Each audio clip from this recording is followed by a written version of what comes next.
नमस्कार दोस्तों, मैं हूं आपका दोस्त शिवेंद्र सिंह। आज के इस वीडियो में हम लोग बात करेंगे रेलवे रिक्रूटमेंट सेल की, जिसमें कि अप्रेंटिस का नोटिफिकेशन आ गया है और इसका कल से फॉर्म भरा जाना शुरू होगा। तो इस वीडियो में हम लोग फ़िलहाल नोटिफिकेशन के बारे में पूरा डिटेल्स में बात करूंगा। तो चलिए बिना किसी देरी के हम लोग वीडियो शुरू करते हैं और देखते हैं रेलवे रिक्रूटमेंट सेल की अप्रेंटिस का नोटिफिकेशन।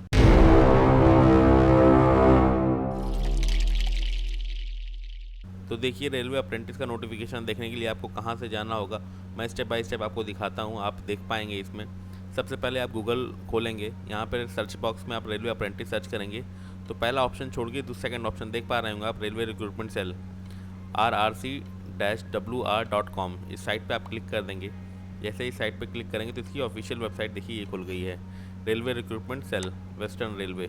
ठीक है, देखिए यहाँ सबसे पहले ही दिखा रहा है अप्रेंटिस नोटिफिकेशन RRCWR/01/2022, यानी 2022 का रेलवे अप्रेंटिस का नोटिफिकेशन आ गया है। तो हम इस पर क्लिक करेंगे तो ये देखिए यहाँ लिख के आ रहा है, click here to download notification.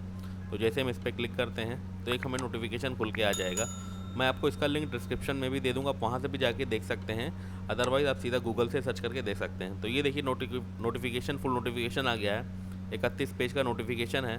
मैं आपको सारी डिटेल्स इस वीडियो में बताऊँगा और इसको कब से अप्लाई होगा सारी चीज़ें, और अप्लाई करके भी मैं दिखाऊंगा जब इसका लिंक एक्टिवेट हो जाएगा। तो देखिए आप देख पा रहे होंगे government of India, ministry of railway, western railway. और ये देखिए आप इसका नोटिफिकेशन संख्या दिया हुआ है, डेट दिया है 26 तारीख को, ये आ गया है। आज 27 से मैं आज वीडियो बना रहा हूँ। ओपनिंग डेट देखिए 28/5/2022 से 11 बजे सुबह से शुरू होगा और 27/6/2022 17 बजे तक रहेगा।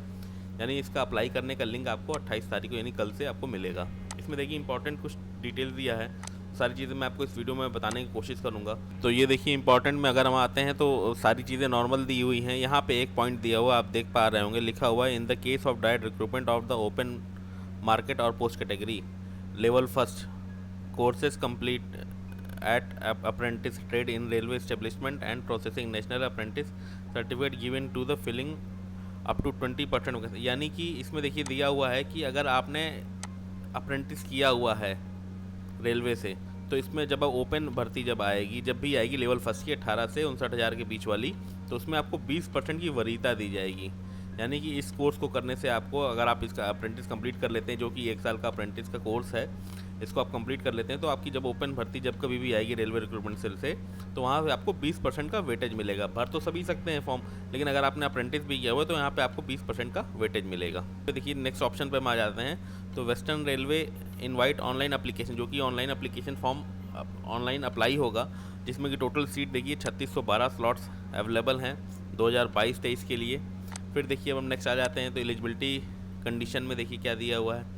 मिनिमम एज देखिए क्राइटेरिया दिया हुआ है 15 साल और मैक्सिमम एज दिया है 24 साल। किस एज से काउंट कर रहा है, यानी 27/6/2022 यानी क्लोजिंग डेट जो है उस डेट से ये एज काउंट करेगा।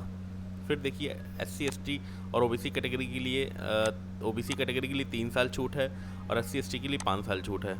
हैंडीकैप्ड पर्सनस के लिए 10 साल की छूट हैं। एक्स सर्विसमैन के लिए भी 10 साल की छूट है।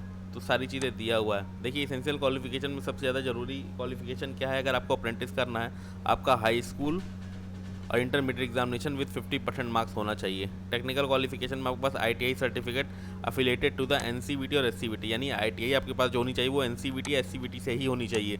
काफ़ी स्टूडेंट जो है अदर से भी कर लेते हैं और ITI और सोचते हैं हम अप्रेंटिस कर लें, तो वहाँ पर अलाउ नहीं करता है। ध्यान रखिए आप ITI जब भी करें तो NCVT और SCVT से ही करें, क्योंकि देखिए यहाँ पे मेंशन भी दिया हुआ है कि NCVT और SCVT is compulsory in the relevant trade. अब इसमें कई सारे ट्रेड दिए हैं, उस स्टेट के अकॉर्डिंग आपको, अगर आपने किया होगा उस स्टेट से ITI, तभी आप इसको फॉर्म भर पाएंगे, अदरवाइज़ नहीं भर पाएंगे। तो टोटल देखिए ट्रेडों की संख्या मैं दिखा दूँ आपको। तो देखिए 1 से लेकर के 18 तक ट्रेड दिए हैं। इस स्टेट से अगर आपने ITI किया है तो आप इस अप्रेंटिसशिप फॉर्म को भर सकते हैं। तो इसके बाद हम नेक्स्ट आ जाते हैं। ट्रेड वाइज स्लॉट में दिया है कि आपकी कैटेगरी वाइज क्या है, उसके लिए एनेक्सर क्या होना चाहिए, यानी आपके जाति प्रमाण पत्र की किस उस पर बना होना चाहिए, वो सारी चीज़ें हैं। अगर EWS हैं तो EWS आपकी किस एनेक्सर पे बनना चाहिए, आपको ये सब सारी चीज़ें आपको यहाँ पे अपलोड करनी पड़ेंगी। सेंट्रल गवर्नमेंट फॉर्मेट देखिए दिया हुआ है एनेक्सर B में SC ST के लिए, उसी तरह OBC के लिए भी दिया होगा। फिर उसी तरह देखिए कहीं ना कहीं दिया होगा, एक देखिए यहाँ पे देखिए लिख रहा है कि self declaration form regarding the current status of non creamy layer as per the annexure D। अब इस नोटिफिकेशन देखिए एनेक्सर D दिया होगा, वहाँ से आपको एक सेल्फ डिक्लेरेशन फॉर्म भी भर के देना पड़ेगा। फिर देखिए यहाँ पे रिजर्वेशन के लिए EWS के लिए भी दिया है। EWS में भी एक एनेक्सर H में देखिए यहाँ पे एक फॉर्मेट दिया होगा, उस फॉर्मेट में आपका EWS होना चाहिए। अच्छा, एक चीज़ इसमें यहाँ पे और ध्यान रखिएगा आप, ये देखिए आपकी जो जाति प्रमाण पत्र होगी वो 1 अप्रैल 2021 के बाद की होनी चाहिए, उससे पहले की नहीं लेगा। यहाँ पर जो भी आपकी कैटेगरी सर्टिफिकेट हो वो सेंट्रल गवर्नमेंट की फॉर्मेट में होना चाहिए, यानी कि स्टेट गवर्नमेंट फॉर्मेट में आप नहीं अप्लाई कर पाएंगे। आपको सेंट्रल की कास्ट लगेगी जो कि 1 अप्रैल 2021 के बाद की होनी चाहिए। उसी तरह देखिए EWS के लिए भी है।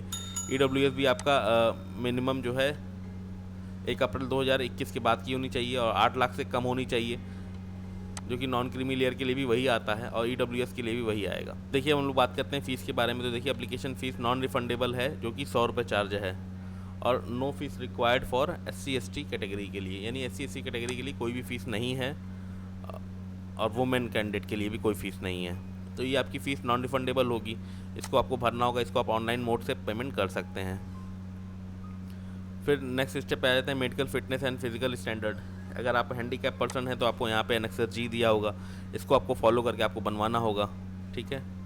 लोकोमोटर्स के लिए देखिए ये सब सारी चीज़ कंडीशंस दिए हैं। देखिए मोड ऑफ सिलेक्शन की बात करें तो यहाँ मेरिट लिस्ट के according he mode of selection होगा। यहाँ पे किसी प्रकार का कोई रिटन टेस्ट या वाइवा नहीं होगा। तो सिंपल है, mode of selection merit list के अकॉर्डिंग है, जिसका परसेंटेज हाई होगा तो उसका सिलेक्शन पहले उम्मीद है। फिर नेक्स्ट स्टेप पे हम आ जाते हैं। देखिए ट्रेनिंग पीरियड जो होगा इसका 1 ईयर का होगा। देखिए इसमें मेंशन है कि 1 ईयर का आपका अप्रेंटिस होगा और भत्ता भी आपको मिलेगा। वो भी कितना भत्ता मिलेगा वो अभी कंफर्म नहीं है, लेकिन एक हाँ अप्रॉक्सीमेट होता है कि वो 7 से 10 हज़ार के आसपास रहता है। फिर मोड ऑफ एप्लीकेशन, आपकी जो भी एप्लीकेशन अप्लाई होगा वो ऑनलाइन मोड में होगा, किसी प्रकार का ऑफलाइन मोड में नहीं एक्सेप्ट किया जाएगा फॉर्म। ये इसकी ऑफिशियल वेबसाइट है, इस साइट से ही आप अप्लाई करें, अदर किसी साइट से अप्लाई ना करें, क्योंकि बहुत सारे फ्रॉड वेबसाइट भी बनाए जा रहे हैं जो कि हैकर्स के द्वारा, या आप वहाँ से पेमेंट कर देते हैं और पेमेंट जितना करते हैं उससे ज़्यादा कट जाती है, काफ़ी इश्यूज़ होते हैं। तो इस चीज़ का ध्यान रखें, आप इसकी ऑफिशियल वेबसाइट से ही फॉर्म भरें और इसका ऑनलाइन पेमेंट ही करें। फिर डॉक्यूमेंट देखिए क्या क्या अपलोड लगेंगे जब आप अप्रेंटिसशिप का फॉर्म भरेंगे। तो यहाँ पे हाई स्कूल की मार्कशीट है, ITI की मार्कशीट है, ITI का जो NCVT वाला आपका सर्टिफिकेट है वो है, कैटेगरी सर्टिफिकेट है, अगर आप हैंडीकैप हैं तो डिसेबिलिटी सर्टिफिकेट है, एनेक्सर देखिए दिया हुआ है, इससे मिला करके आपको देना होगा। देखिए स्लॉट बेस्ड नोटिफिकेशन 2022-23 में आप देख पा रहे होंगे, टोटल ट्रेड दिए हुए हैं, उसके अकॉर्डिंग टोटल जो है वैकेंसीज़ दी हुई हैं। तो सारी चीज़ें आप देखिए देख पा रहे होंगे, फिटर में इतना है टोटल है, वेल्डर में इतना है, कारपेंटर में इतना है। तो आप यहाँ से पूरी डिटेल इसको देख सकते हैं।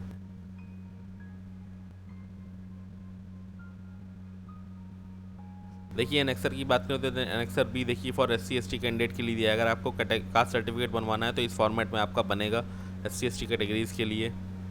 फिर देखिए OBC certificate format annexure C देखिए दिएगा, तो आपको OBC सर्टिफिकेट है तो आपको इस तरह का फॉर्मेट में आपको सर्टिफिकेट बनवाना होगा, ध्यान रखिएगा। देखिए एनेक्सर D यहाँ पे देखिए डिक्लेरेशन जो फॉर्म देना है वो यहाँ पे आपको है OBC कैटेगरीज़ के लिए, तो आपको एक डिक्लेरेशन फॉर्म भी अपलोड करना होगा। अब देखिए जो हमारे हैंडीकैप्ड भाई बंधु हैं उनके लिए एनेक्सर E देखिए दिया हुआ है फॉर मेडिकल के लिए। तो आप जो भी अगर आपको फिजिकल इशू है तो आपको मेडिकल सर्टिफिकेट आपका जो बना होगा, हैंडीकैप सर्टिफिकेट आपका जो बना होगा वो भी, प्लस इस पर भी आपको वेरीफाई कराना होगा। इस पे फॉर्मेट पे आपको ओके करा के आपको वहाँ पे अपलोड करना पड़ेगा। तो ये कंप्लीट प्रोसेस हो गया रेलवे रिक्रूटमेंट बोर्ड नोटिफिकेशन का। पूरा डिटेल्स मैंने आपको शॉर्ट में बताने की कोशिश किया है। अगर कोई दिक्कत आई हो तो मुझे आप कमेंट बॉक्स में लिख के पूछ सकते हैं। अगर मेरे द्वारा बताई गई जानकारी आपको अच्छी लगी हुई तो प्लीज़ मेरे वीडियो को लाइक करिएगा, मेरे चैनल को सब्सक्राइब करिएगा, बेल आइकॉन जरूर दबाइएगा, जिससे कि लेटेस्ट नोटिफिकेशन आपके पास जल्द से जल्द पहुँच सके। अगर किसी प्रकार का कोई सुझाव देना चाहते हो तो मुझे कमेंट बॉक्स में ज़रूर लिख के बताइएगा, जिससे मैं अपने कंटेंट को और इम्प्रूव कर सकूँ।